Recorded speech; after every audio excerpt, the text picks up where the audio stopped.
నెల్లూరు జిల్లా కలువై మండల కేంద్రంలోని మండల ప్రజా పరిషత్ కార్యాలయం నందు నేడు ఎంపీడీఓ శైలజ స్వచ్ఛ రథాన్ని ప్రారంభించారు. ఈ సందర్భంగా వారు మాట్లాడుతూ కూటమి ప్రభుత్వం తీసుకున్న నిర్ణయాన్ని వెంకటగిరి శాసనసభ్యులు కురుగొండ్ల రామకృష్ణ ఆదేశాల మేరకు కలువై మండల కేంద్రంలో స్వచ్ఛ రథం ప్రారంభించడం జరిగిందన్నారు. ఈ స్వచ్ఛ రథం ముఖ్య ఉద్దేశం గ్రామాలలో పొడి చెత్తని ఎక్కడ పడితే అక్కడ వేయటం వలన పారిశుద్ధ్య సమస్య ఏర్పడటమే కాకుండా వాటి వల్ల మూగ జీవాలు కూడా అనేక రకాల ఇబ్బందులు ఎదురవుతాయని తెలిపారు. నెల్లూరు జిల్లా కలువై మండల కేంద్రంలోని మండల ప్రజా పరిషత్ కార్యాలయం నందు నేడు ఎంపీడీఓ శైలజ స్వచ్ఛ రథాన్ని ప్రారంభించారు. ఈ సందర్భంగా వారు మాట్లాడుతూ కూటమి ప్రభుత్వం తీసుకున్న నిర్ణయాన్ని వెంకటగిరి శాసనసభ్యులు కురుగొండ్ల రామకృష్ణ ఆదేశాల మేరకు కలువై మండల కేంద్రంలో స్వచ్ఛ రథం ప్రారంభించడం జరిగిందన్నారు. ఈ స్వచ్ఛ రథం ముఖ్య ఉద్దేశం గ్రామాలలో పొడి చెత్తని ఎక్కడ పడితే అక్కడ వేయటం వలన పారిశుద్ధ్య సమస్య ఏర్పడటమే కాకుండా వాటి వల్ల మూగ జీవాలు కూడా అనేక రకాల ఇబ్బందులు ఎదురవుతాయని తెలిపారు. మా మండల గ్రామ పంచాయతీలలో ఉన్న పంచాయతీలు పరిశుభ్రంగా స్వచ్ఛంగా ఉండేదానికి రాష్ట్ర ప్రభుత్వం ప్రతిష్టాత్మకంగా స్వచ్ఛరథం ఏర్పాటు చేయడం జరిగింది.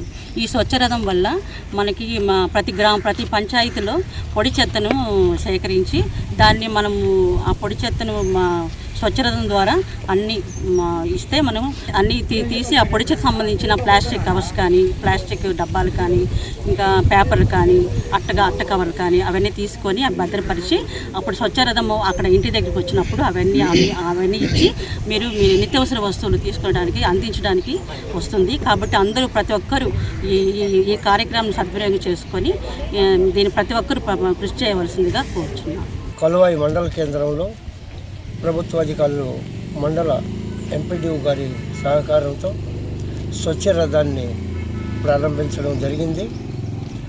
ఈ స్వచ్ఛ రథం ప్రారంభం యొక్క ముఖ్య ఉద్దేశం ఏంటంటే గ్రామాల్లో ఈ పొడి చెత్త అనేదాన్ని నిర్లక్ష్యంగా తీసుకొని వచ్చి వీధుల్లో వేయడం వల్ల పారిశుధ్య ప్రాబ్లం ఏర్పడమే కాకుండా ఆ పొడి చెత్త వలన అంటే వివిధ రకాలైన రేకు ముక్కలు లేక ప్లాస్టిక్ ముక్కలు ఇతర ఎలక్ట్రానిక్ వస్తువులు వేరే ఇటువంటి వస్తువుల వల్ల చిన్నపిల్లలకు కానీ లేదా వన్య ప్రాణులకు కానీ మూగజీవాలకు కానీ చిన్న చిన్న ప్రమాదాలు జరిగే ఆస్కారం ఉన్నటువంటి విషయం మనందరికీ తెలిసిందే. ఈ పారిశుధ్యాన్ని మెరుగుపరిచేందుకు ఇటువంటి వాటిని నివారించేందుకోసం కూటమి ప్రభుత్వం తీసుకున్నటువంటి ఒక అద్భుతమైనటువంటి నిర్ణయము ఈ యొక్క స్వచ్ఛరథం కార్యక్రమం. అంటే ఎవరైనా సరే ఇంట్లో ఉన్నటువంటి వేస్ట్ మెటీరియల్ని తీసుకొచ్చి నిర్లక్ష్యంగా విధుల్లో వేయకుండా మన గ్రామానికి ప్రభుత్వం వారు ఏర్పాటు చేసినటువంటి ఒక స్వచ్ఛరథం అనే ఒక వాహనం వస్తుంది.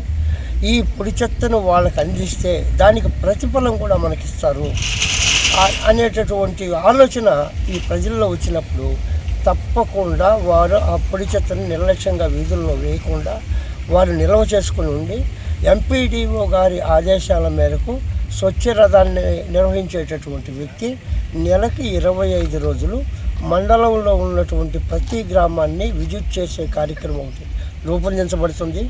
ఆ గ్రామాలకు ఏ రోజు ఈ స్వచ్ఛ రథం వస్తుందో ముందుగానే ఆ పంచాయతీలకి తెలియజేయటం వల్ల ఆ గ్రామంలో ఉండేటటువంటి ప్రజలు ఈరోజు మన గ్రామానికి స్వచ్ఛరథం వస్తుంది, దీనిలో మన ఇంట్లో ఉన్నటువంటి ఈ యొక్క పొడి చెత్తని ఈ వ్యర్థ పదార్థాలని వాళ్ళకి అందిస్తే మనకి వ్యక్తిగతంగా కొంత లాభం వస్తుంది, గ్రామం కూడా పారిశుద్ధ్యంగా ఉంటుందనేటువంటి ఒక గొప్ప కాన్సెప్ట్ ప్రజల్లో కలుగుతుందనేటువంటి అభిప్రాయంతో ఏర్పాటు చేసినటువంటి ఈ కార్యక్రమం తప్పకుండా ప్రజలకు ఎంతో ఉపయోగపడుతుందని ఈ విధంగా కూటమి ప్రభుత్వము ప్రతి ఒక్క నిమిషము పేద ప్రజల కోసం గ్రామాల అభివృద్ధి కోసం గ్రామాల పారిశుద్ధ్యం కోసం నిరంతరం పనిచేస్తుంటుందని తెలియపరుచుకుంటూ